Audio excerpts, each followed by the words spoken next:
ప్రేమగల తండ్రి, మహోన్నతుడైన దేవ, భూమి ఆకాశములకు సృష్టికర్తవైన యేసు ప్రభువా, ఈ యొక్క ఉదయకాల సమయంలో మా ప్రభు రక్షకుడు మీ ప్రియకుమారుడైన యేసు ప్రభువారి పరిశుద్ధమైన జీవం కలిగిన నామములో మీ యొక్క పరిశుద్ధ ఆలయంలో చేరి ఈ ఉదయకాలం మిమ్మల్ని స్తుతించి మిమ్మల్ని కనపరచడానికి రాత్రి అంతా కాపాడి మా ఆయుష్ని మా దినాలు పొడిగించి మాకు ఇచ్చిన నూతన దినాన్ని బట్టి, నూతన జీవం, నూతన కృపను బట్టి వందనాలు, స్తోత్రాలు.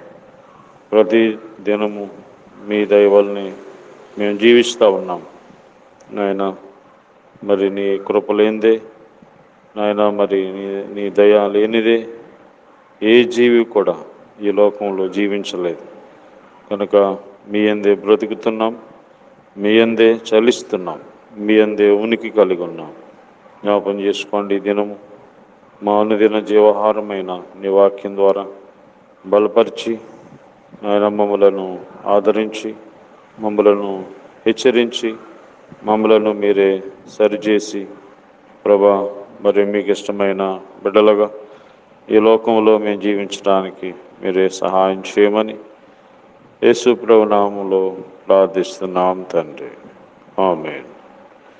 ఎంతో గొప్ప నిత్యమైన పూర్ణ రక్షణ ఇదే, నిర్లక్షించిన తప్పించుకొనవు పొందు ప్రభు రక్షణ. నిర్లక్షించిన తప్పించుకొనవు పొందు ప్రభు రక్షణ. మన ప్రభువే రక్షణ శృంగమాయే, మన ప్రభువే రక్షణ శృంగమాయే. శత్రువు నోడించ శక్తిమంతుడు, శత్రువు నోడించ శక్తిమంతుడు, మనకు జయము నిచ్చును, మనకు జయము నిచ్చును.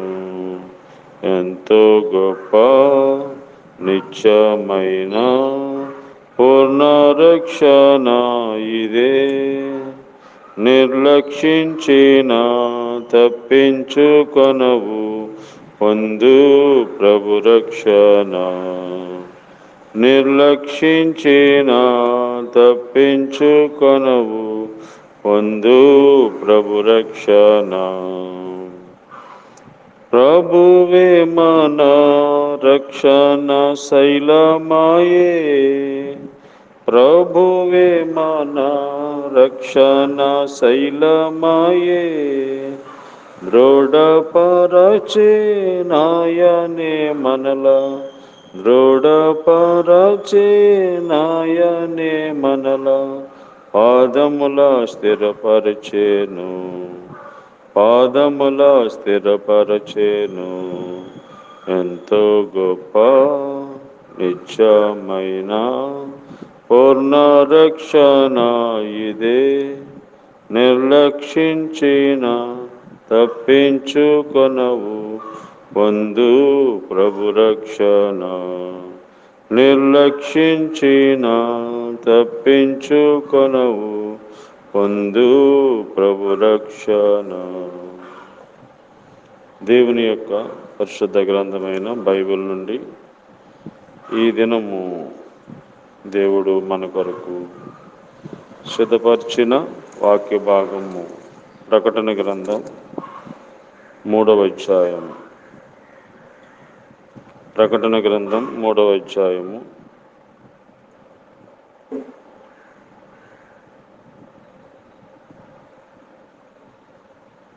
12వ వచనం.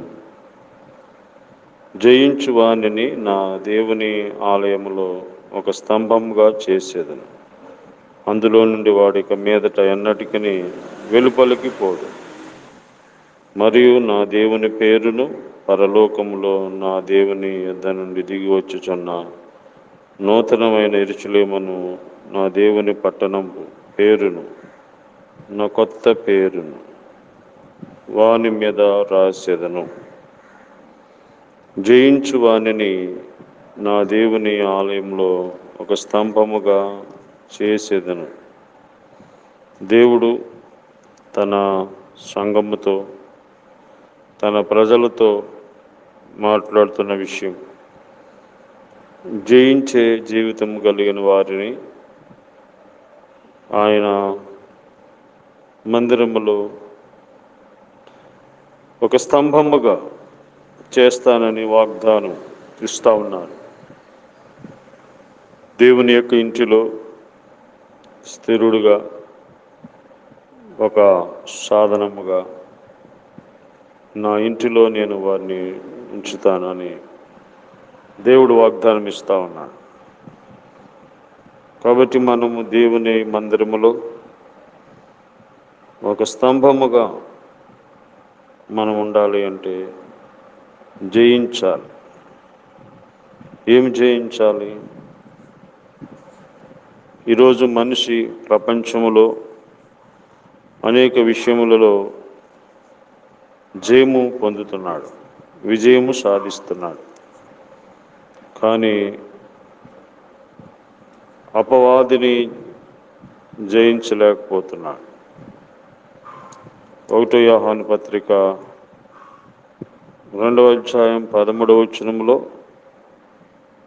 తండ్రులారా మీరు ఆది నుండి ఉన్నవాని ఎరిగి ఉన్నారు కనుక మీకు రాయుచున్నాను. యవనస్తులారా మీరు దుష్టుని జయించి ఉన్నారు కనుక మీకు రాయుచున్నాను. దుష్టుని జయించాలి. దుష్టుడు అనగా సైతానుడు, దేవునికి వ్యతిరేకమైనటువంటి వాడు, మనుషులను పాపము చేయించేవాడు, అవినీతి అక్రమము ప్రతి నీచ కార్యమును జరిగించేవాడు, అపవాది అనేటువంటి వాడు, దేవునికి విరోధి, మనకి కూడా విరోధి. వాడిని జయించాలంటే మన శక్తి చాలదు. దేవునితో మనం ఉన్నప్పుడు, దేవునిలో మనం ఉన్నప్పుడు దుష్టిని జయించేటువంటి శక్తిని దేవుడు మనకిస్తాడు. కాబట్టి మనము సైతానుని, దుష్టిని మనము జయించేటువంటి వారిగా ఉండాలి. అలా ఎవరైతే జయిస్తారో వారిని దేవుడు తన సంఘములో స్తంభముగా ఉంచుతానంటున్నాడు. కాబట్టి దుష్టుడు, సాతానుడు ప్రతిరోజు మనలను వెంటాడి మన చేత పాపం చేయించడానికి తిరుగుతూ ఉంటాడు. కాబట్టి వాడిని మనం జయించాలంటే మనం దేవునితో ఉండాలి. రెండవదిగా 1 యోహాను పత్రిక 5వ అధ్యాయం 4వ వచనంలో, దేవుని మూలంగా పుట్టిన వారందరూ లోకమును జయించుదురు. లోకమును జయించిన విజయము మన విశ్వాసమే. రెండవదిగా లోకమును జయించాలి. లోకమనగా శరీరాశ, నేత్రాశ, జీవపు డంబం. కాబట్టి ప్రతిరోజు కూడా శరీరాశలు, నేత్రాశ, జీవపు డంబం ఇవి మనకి ఎదురవుతుంటాయి. వీటిని జయించాలి. వీటిని జయించాలంటే దేవుని శక్తి కావాలి. మనంతట మనము జయించలేము. కాబట్టి శరీరాశులకి లోబడకుండా, నేత్రాశ కంటికి కనిపించింది అలా కావాలి, అనుభవించాలి అనేటువంటి ఆశ, జీవపు డంబం, మరి అహంకారం, గర్వం, నేనే గొప్పవాడిని అనేటువంటి అహంకారం, వీటిని మనము ప్రతిరోజు జయించాలి. కాబట్టి ఆ విధంగా జయించిన వారిని దేవుడు తన సంఘములో స్తంభముగా ఉంచుతానని వాగ్దానం ఇస్తా ఉన్నాడు. కాబట్టి ఎంతోమంది శరీరాశులు, నేత్రాశులు, జీవడంబం జయించలేక ఓడిపోయిన వారిగా ఉన్నారు. మన జీవితంలో కూడా ఒకవేళ ఓడిపోయి ఉండొచ్చు. అయితే ఇప్పుడు ప్రభు దగ్గరికి వస్తే ప్రభు సహాయం కోరితే ఈ అన్నిటి మీద నీకు దేవుడు జయమిస్తాడు. శరీర కోరికలకి ఎంతోమంది బానిసలై కుటుంబాలని పాడు చేసుకుంటా ఉన్నారు. నేత్రాశలకు వెళ్ళి ఎంతోమంది వారి యొక్క భవిష్యత్తుని పాడు చేసుకుంటున్నారు. కాబట్టి ఈ యొక్క క్షణికమైన ఆశలను జయించడానికి దేవుడు శక్తినిస్తాడు. మూడవదిగా అవరోధాలు జయించాలి.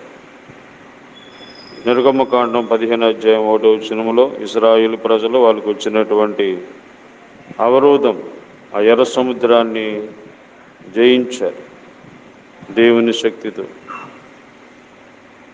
కానాన్ దేశం వెళ్ళటానికి వాళ్ళకి ఎర్ర సముద్రం అడ్డొచ్చినప్పుడు దేవుని శక్తి ద్వారా ఎర్ర సముద్రము 2 పాయలుగా చేసినాడు దేవుడు.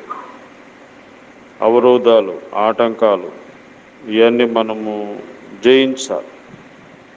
ఇవన్నీ జయించడానికి దేవుడే మనకి శక్తిని, సామర్థ్యమునిస్తాడు. కాబట్టి జయించువానిని దేవుడు తన సంఘములో స్తంభముగా ఉంచుతానని వాగ్దానం ఇచ్చాడు. ఆ విధంగా అపవాదిని, అలాగే లోకమును, అవరోధములు